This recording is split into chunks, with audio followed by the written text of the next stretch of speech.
Sobrang ganda ng sunset dito. Buti na lang nagbiyahe tayo.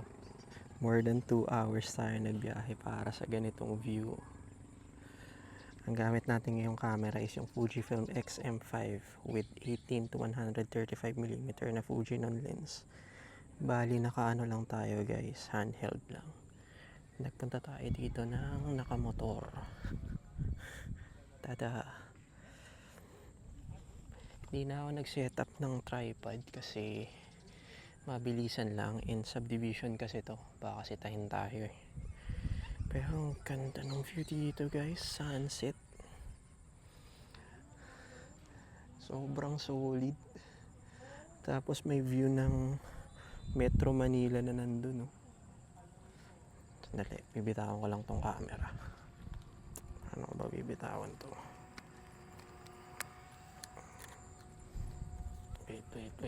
Wait. Ayan, papakita ko lang ng mabilis yung Metro Manila. Ayan, cityscape guys. Tapos ganyan yung view. Solid. Tapos tingnan nyo yung mga shot natin. Dali.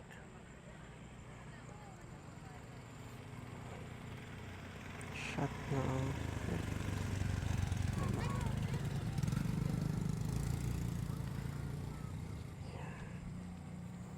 tingnan nyo naman yan.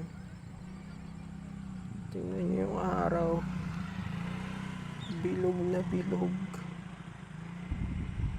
Solid.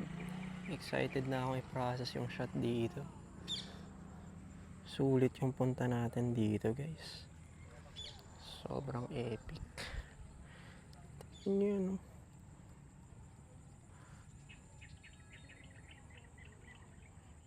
Ganda ng view. Epic. Sobrang epic.